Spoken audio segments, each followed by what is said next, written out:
Hello everyone, I am Abhishek. I am a professional fine art painter. आज मैं एक biker का painting बनाऊंगा वाटर कलर्स में, स्प्लैशेस को ही यूज़ करते हुए। मैंने इस सब्जेक्ट को स्प्लैशेस में बनाने के लिए फिर से इसीलिए चूज़ किया है क्योंकि ये एक मूवमेंट से रिलेटेड चीज़ है और मूवमेंट्स स्प्लैशेस में बहुत ही अच्छे ढंग से पोर्ट्रे होते हैं।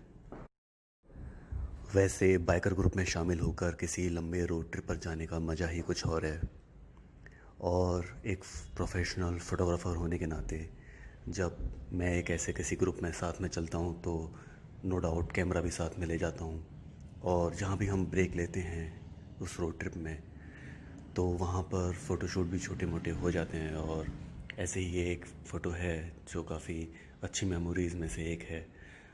और लद्दाख के इस रोड ट्रिप में जहाँ हमने एक जगह ब्रेक लिया था सबने, वहाँ पर मैंने कुछ फ़ोटोग्राफ्स खींचे थे। उन्हीं में से ये एक है।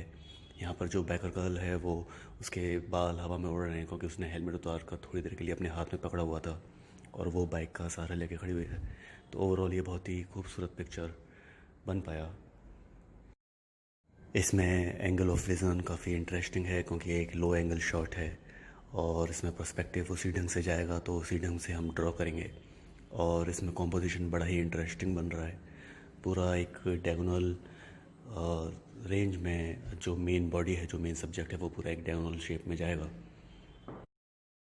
और उसके हवा में लहराते हुए बाल और उसके पैर, वो दोनों उस डायगोनल के मुकाबले दूसरे एजेस में जाके एंड होंगे। तो जैसा कि मैं हमेशा अपने डेमोस्ट्रेशन में बताता हूँ कि हमें एक बेस टोन तैयार करना होता है स्प्लैशेस से पहले, ताकि वो एक प्रॉपर फॉर्म और एक प्रॉपर टेक्सचर को एक बेस मिले स्प्लैशेस से पहले। और क्योंकि मैं इसको वार्म कलर टेम्परेचर में ही बनाना चाहता हूँ तो इसलिए मैं यहाँ पर लेमन येलो से एक बेस टोन तैयार कर रहा हूँ। और इस लाइट टोन से लेकर मिडिल टोन तक मैं कुछ लूजली मर्ज होते हुए कुछ सॉफ्ट पैचेस बनाऊँगा। और यहाँ पर बाइक क्योंकि एक ज्योमेट्रिकल शेप का एक कॉम्बिनेशन है कॉम्प्लेक्स, तो वहाँ पर मैं कुछ थोड़ा सा डिटेलिंग में थोड़ा ज़्यादा समय दूंगा और स्प्लैचेस के काम थोड़े से कम होंगे बाइक पर। लेकिन जो ह्यूमन फिगर है उसमें स्प्लैशेस के काम भरपूर होंगे।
जैसा कि मैंने बताया था कि स्प्लैशेस मिडिल टोन से लेकर डार्क टोन तक के ही अप्लाई किए जाते हैं, क्योंकि जो बेस टोन है वो हमने ऑलरेडी रेगुलर स्टाइल में उसको पूरा कर दिया है, और स्प्लैशेस फिर आगे टेक्सचर को डिपिक्ट करने के लिए और मूवमेंट को कैप्चर करने के लिए या फिर डेप्थ और हाईलाइट को और भी ज़्यादा ऐड ऑन करने के लिए स्प्लैशेस का यूज़ होगा।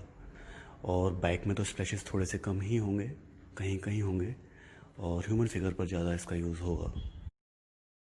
और क्योंकि स्प्लैशेस पूरी तरह से कंट्रोल नहीं होते हैं, तो कभी कभी कोई गलत स्प्लैश लग जाए तो उसको तुरंत ही टिश्यू पेपर की मदद से तुरंत ही उसे वाइप आउट कर दीजिए, नहीं तो फिर बाद में वो एक बुरा इफ़ेक्ट डाल के ही जाएगा। और वाटर कलर्स में एक बार एक गलती हो जाए तो बड़ा मुश्किल होता है उसको आगे फिर संभालते हुए ले जाना हो। आप देखेंगे कि सारे स्प्लैशेस एक तरीके के नहीं होते, वो अलग अलग एंगल से और अलग अलग ढंग से अप्लाई होते हैं, क्योंकि अलग अलग मूवमेंट्स को कैप्चर करने के लिए अलग अलग एंगल से ही स्प्लैशेस डाले जाएंगे, अलग अलग टेक्सचर के लिहाज से अलग अलग डाले जाएंगे। और सिर्फ स्प्लैशेस ही नहीं, मैं ब्रश के टिप को भी स्टिपलिंग की तरह भी यूज़ करूँगा, जैसा भी रिक्वायर्ड एक टेक्सचर वहाँ हमें अप्लाई करना है उसी लिहाज से। और जहाँ थोड़ी सी ज़्यादा बारीकी का ख्याल रखना है वहाँ भी थोड़े से ज़्यादा कंट्रोल तरीके से स्टिपलिंग करके ही मैं वहाँ पर टेक्सचर और डेप्थ या हाईलाइट को अप्लाई करूँगा।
ओके, तो इस पेंटिंग को कंप्लीट मानकर मैं यही काम को रोकता हूँ और उम्मीद करता हूँ कि आपको ये डेमोन्स्ट्रेशन अच्छा लगा होगा।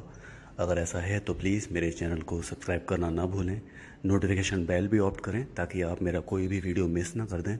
अपने दोस्तों और दूसरे आर्ट लवर्स के साथ भी ज़रूर शेयर करें और अपना फीडबैक ज़रूर दें, कमेंट करें और बताएं कि आपको क्या अच्छा लगा, और आप किसी और सब्जेक्ट पर अगर आप डेमोन्स्ट्रेशन चाहते हैं तो वो भी बताएं। So thank you everyone for watching my video. I am Abhishek. See you soon.